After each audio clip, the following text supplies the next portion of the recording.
What's up everybody, this is Ven, and I welcome you to the Mock Spotlight, where we take apart what you build.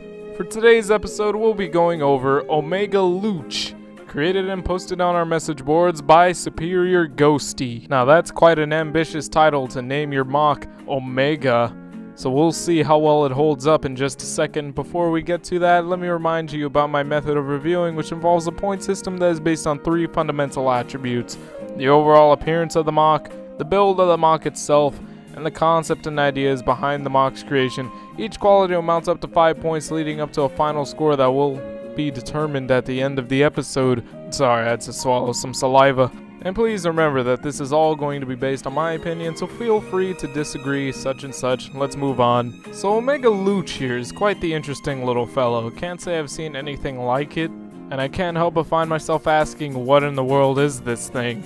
I think I've been finding a lot of those kind of creations lately. But Omega Looch here really takes the cake in terms of a unique design. I mean, it's not humanoid, it's not based on some sort of creature. No, it's like this wheel thingy with arms, and then you can even transform this thingy into some other kind of thingy with arms. It's pretty dang bizarre, and the weirdest part is it doesn't even have thumbs. For a mock that's so weird, it's oddly enough not the most complex, but I do really appreciate the simplicity of this design. But I do have to say that there are some really small yet still somewhat significant flaws that I see. The number one being these red ball pieces here that just really clash with the color scheme. I mean, with a color scheme this simple, being, you know, just blue, black, silver, and that's it.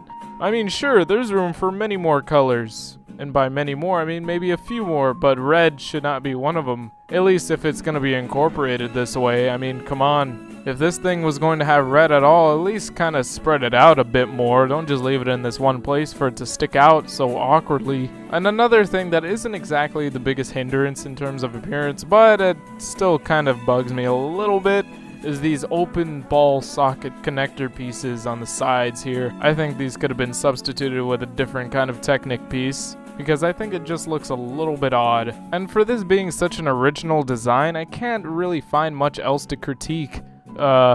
These fingers are gunmetal, that doesn't really match anything else. Yeah, no, the most I can really critique are the colors. And even in that regard, there's not really that many flaws, just these stupid freaking red ball pieces, get them out of here. But all in all, it looks pretty cool. It even looks cool in this weird alternate form. Now, as far as the build goes, there isn't a whole lot to say either. It's a fairly simple build. It mostly consisted of bone pieces just attached to each other to make up the wheel, and then this small little contraption to make up the rest of the body or internal portions. You know, like the head, I guess. I guess this is the head that attaches to these arms and whatnot. I guess this really goes hand in hand with the appearance in that the build is so simple, yet it's very unique, because it doesn't try to accomplish anything like a humanoid figure or some other standard, yet it holds up pretty well on its own. And I'm really curious, I wonder if this mock can actually like roll around. I don't think that's the purpose of the mock like at all, but I wonder if it can, you know. Now anyway, what's really worth talking about is this middle portion that connects to the arms and basically holds up this mock all together.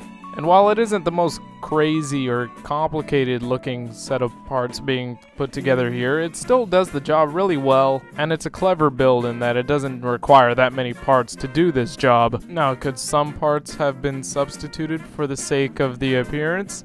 Yes. Yes, very much so. And then one last thing to note, I do enjoy the fact that this mock has this function of transforming into another weird thing. I mean, if I had to guess, this is probably like an accidental function that the dude discovered after he built it, but still kind of neat. So what exactly is the big idea behind this thing, you may be asking? I'm still not entirely sure. But I can tell you what I do know, and I do know that this mock is actually based on the self-mock of another member on the message boards, going by the name Lelouch v Britannia. The dude posted his own quote-unquote self-mock, which even I have to say is quite a masterpiece in of itself. And the only reason why I haven't spotlighted it is because it would just be the shortest spotlight ever. And that's only because I would have nothing to say other than it's fantastic.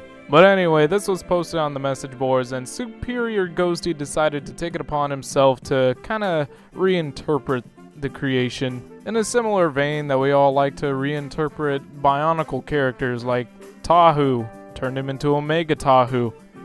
Superior Ghosty thought it'd be a cool idea to turn Luch into Superior Omega Luch. I mean, first of all, that is a really fantastic name. I love it, Luch. And second, I can really easily see the inspiration from the original Mach. I mean, as simple as the original Mach is, Ghosty's interpretation does a fantastic job of reimagining the little critter in a bigger, more detailed form. He captures the same shape, the same colors, the same little bit of charm in its appearance. And in doing so, he managed to create one of the more unique creations that I've seen yet. And it's so simply put together that now I kind of want a little Luch hanging around in my room. I feel like I could just go ahead and just build my own Omega Luch to have hanging around. It's so great. But yeah, that's about it as far as the concept goes. There really isn't all much else I can talk about, so let's just move on to the final scores, huh? So, in terms of appearance, this Mach receives a 4 out of 5. This is a very unique looking creation, and it also looks pretty dang good. It isn't the craziest looking creation out there, and it does have some small parts, like 1 or 2 things that kind of bug me about its appearance. But all in all, I find myself really liking the design and its simplicity. And as far as the build goes, I'll also give this a 4 out of 5.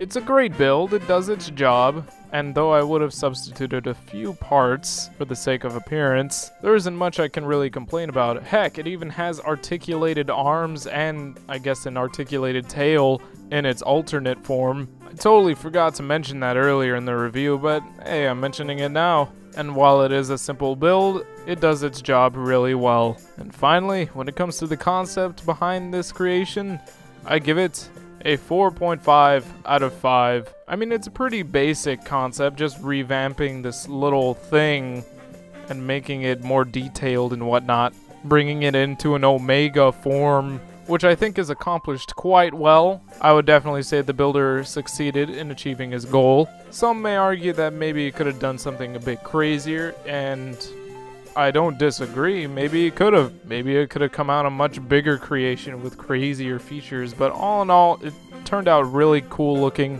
really unique, and by the end of it, I find myself wanting a Luch, specifically an Omega Luch. But I did dock off half a point, mostly because of those little flaws I had with the appearance. Is that nitpicky? Sure, but it's not that nitpicky. And that leaves us with the final score. That all adds up to a 12.5 out of 15. It's a pretty decent score for a Mach like this. And I know I may get a little bit of flack, like, hey, come on, Van, you gave lower scores to greater Machs. Well, I mean, hey, this is based on my opinion. And in my opinion, I do actually enjoy this Mach more than some of the other creations I've reviewed, hence the score. But again, feel free to disagree in the comments below or tell me off on the message boards at board.ttvpodcast.com. And while you're at it, you might as well post your own creations while you're on the message boards as well. Under the LEGO Creations category, you will find a place where you can post your creation. And this very place is my go-to place to find Machs to put up on the spotlight. So if you would like a very high possibility of being featured on the spotlight, I suggest you do what I just said. Go on the message boards, post your creation, have a happy day, etc., etc. Thank you all for watching. This has been a fairly short episode, but hey, deal with it. And I'll see you all next time.